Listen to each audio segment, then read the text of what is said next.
Hi, welcome back to the Game of Choice. My name is Mel. I hope everyone's doing okay with the energies that have been coming in the last couple of weeks. It's been extremely intense. Very much from what I've experienced and perceived, a removal energy, but a prolonged experience of that. I think it's been happening over several weeks. But the good news is it's because we're in preparation for an expansion. So, yeah, I don't know who else can feel it, but there's a building energy in the background that I feel is just about ready to click in. So I think the rest of May is going to be an interesting month. In fact, the whole rest of the year is going to be. Anyway, I want to speak today about coherence. Coherence, to me, is the most important aspect of how we can change the reality in which we are creating. So, just to give you a definition, coherence for me is when your thoughts, your emotions, and your actions are all in alignment with each other. So, people might kind of make the mistake of assuming that they're always in coherence, but unless you're in a state of awareness and constantly assessing your own internal state and your own actions, you won't really know whether you are or not. And the reason for that is because of the fact that we are all holding unconscious programming, unconscious belief systems, just simple things like, we're conditioned to not make other people feel uncomfortable. So a lot of the time we compromise our authentic expression simply because we don't want to make somebody else uncomfortable, even if they're potentially doing something that lacks integrity or is not in alignment with good ethics and values and ways of being. Often we will dismiss things that people do or say purely because we can understand the reason why they're doing it. So because we're empathic, a lot of us, most of us, people watching this sort of thing, we all are. And depending on the person, we often have a lot of sight and insight into why people are projecting or behaving in ways that they are projecting or behaving. And so this is the dangerous thing about the empath. And you'll see there's millions of videos that kind of go into the different aspects of the empath as a archetype or as a whatever you want to label it, right? But essentially, the empath is acting from its wounding until such time as it prioritizes its own self-love. So that is a journey that we are all walking, layers and layers and layers, because we don't even realize the minute ways in which we undermine ourselves and we undermine our self-love. So that's just an example of how easy it is for us to unconsciously become incoherent, right? So we can make excuses for people's behavior because we can feel and see the reasoning behind why they're doing it. We often, this collective of people often carry a self-sacrifice wounding, which generally goes hand in hand with the wounded empath. That is essentially the primary wound that makes the empath vulnerable as opposed to stepping into its power, because once you heal the self-sacrifice wound and you are coming from a place of self-love, the empathic skills of intuition and sight and sentience and cognizance and all of those things become a very, very powerful tool to use to navigate your way through choices in this life. And what I mean by that, sorry, excuse my dog barking, what I mean by that is that as Cleo, shush. So what I mean by that is that when we're operating purely from our state of knowing, our embodiment of trusting ourself and our own intuition, with clarity, not from a place of wounding, and we know this because we're constantly in self-awareness and we're making sure we're coherent with the version of us that we are re-becoming, if that makes sense. So to give an example, I'm seeing a lot of people struggling with this at the moment, and the reason that people are struggling with coherence is because of the wounding that they're carrying, okay? This is particularly prevalent in relationships, whether it be friendships or work relationships or intimate relationships. It's right across the board, okay? So people are experiencing behaviours within relationship that are making them unhappy, that are disrespectful or, even hurtful, hurtful behaviours. So whatever that looks like for them. And sometimes this is from years and years and years of looping through patterns with a particular person, but often it's actually based on our lack of coherence with regards to what we want to create in our reality, okay? So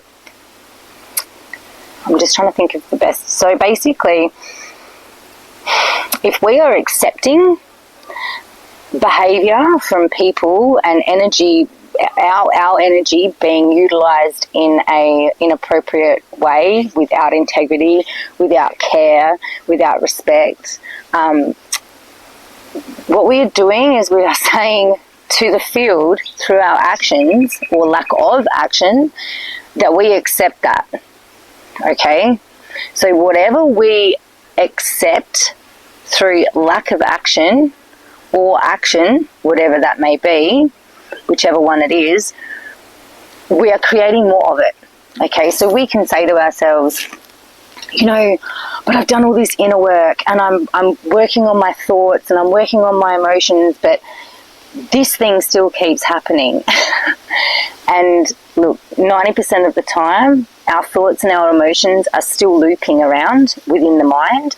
But the good news is that we can at least take the first step, and that is change our action, right? The action is what creates the potency within the field. So without action behind thought and emotion, what we're creating lacks precise potency. It has somewhat of a distortion within it, okay? So if you think, it's like it's diluted, if that makes sense, okay? So I'll give you an example. I have a friend who he was working with somebody who is quite abusive, okay?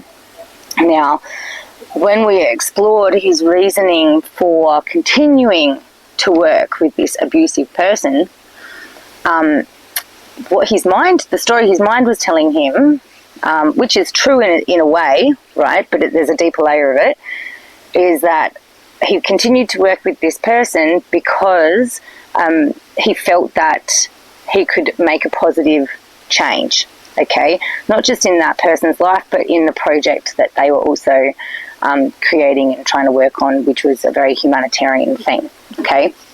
So without going into full details of what that is, when we delved into that further,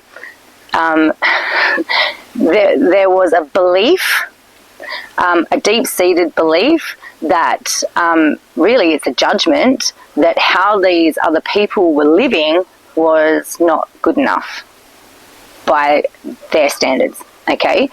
So the people that, this project was to help, they're quite happy living the way they're living, okay?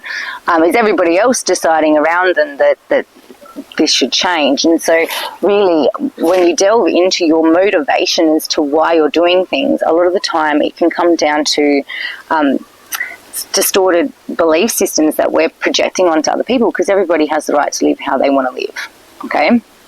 So essentially, under it all, there was, but I think that they should live better, right? And I feel like I can help them. And well, that's great. That's beautiful that he wants to help, right?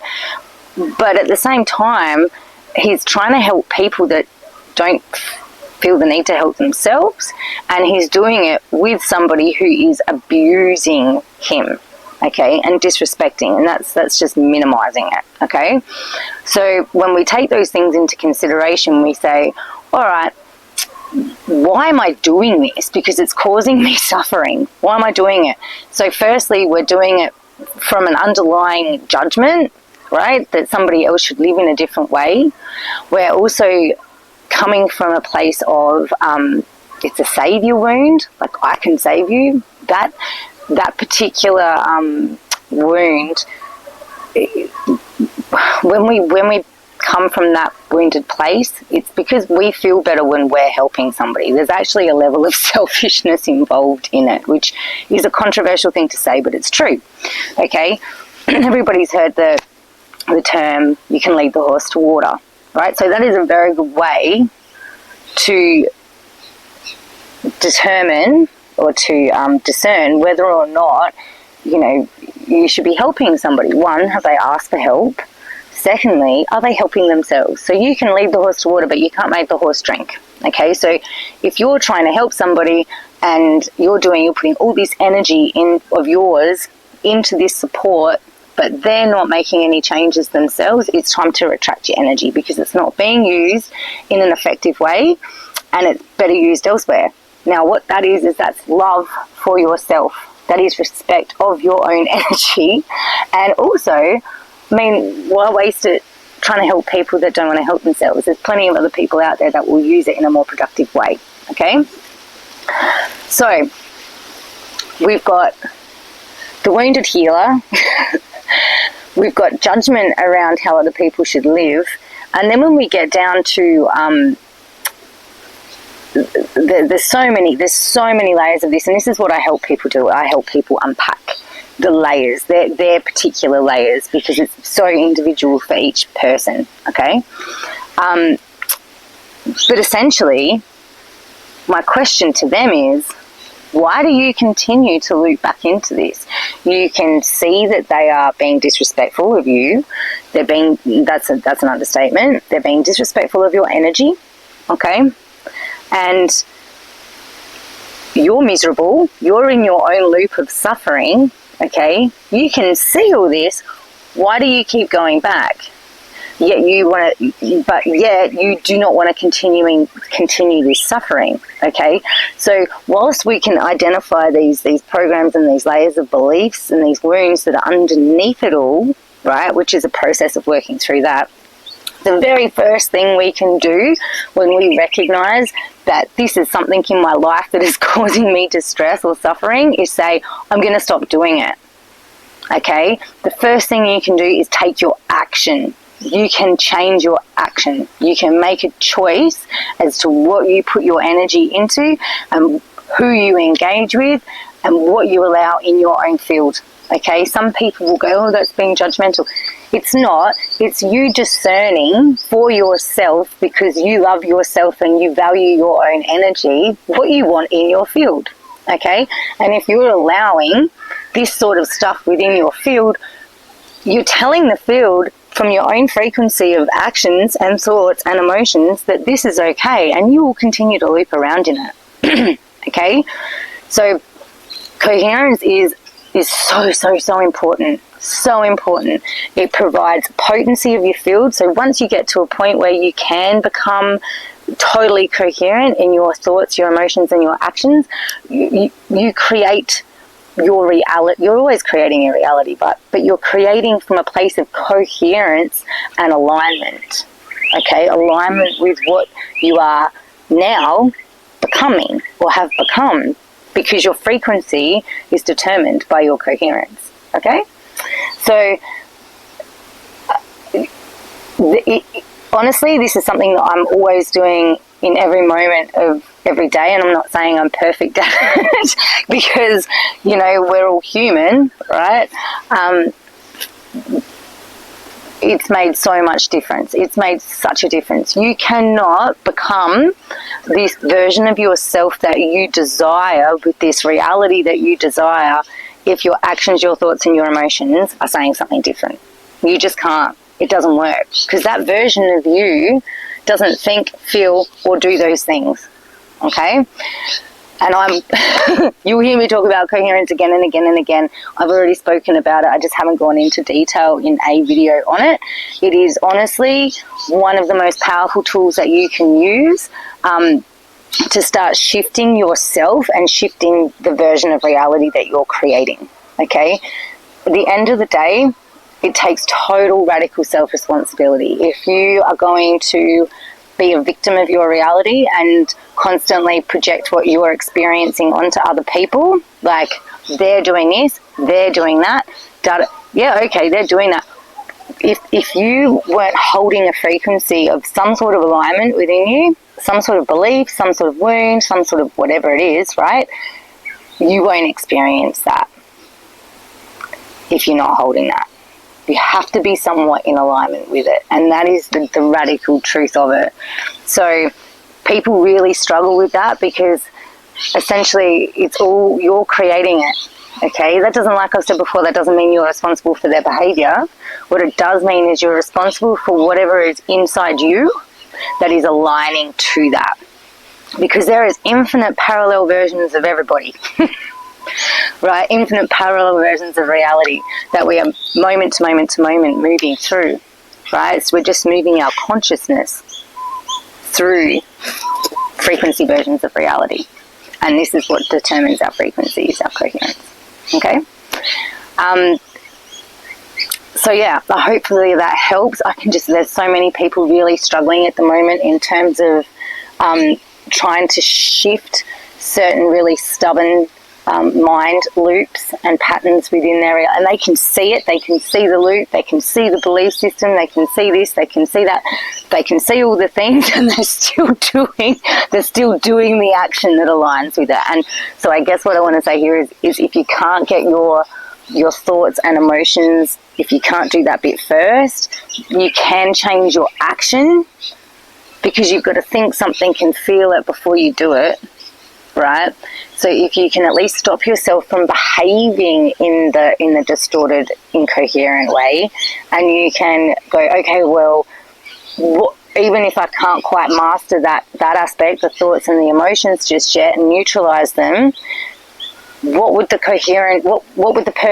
version of me do that doesn't experience this? Okay, and do that. You can reverse engineer it that way, okay? So I really, really hope this helps some people. It's everywhere. It really is. And people struggle. The mind hides things. The mind really does. And you kind of slip back into old ways of being without even noticing that you're doing it. So yeah, please practice self-awareness. And you just understand that coherence is everything, okay? All right. Thank you, guys. I'll see you again soon. Sorry I've been absent. These energies have been intense. I've been exhausted. So there has been a lot being, how I perceive it is unwoven. I think it's actually very much to do with the overarching collective program of separation. And because that is basically the overarching program within the realm, it interweaves with everything else that is layered underneath that. So it can be a tricky one. Yeah, but I think we're coming to we're getting to the end of that at the moment. So that's really, really good. And what's coming is big. I can feel it. So that's exciting. All right. See you all again soon. Bye.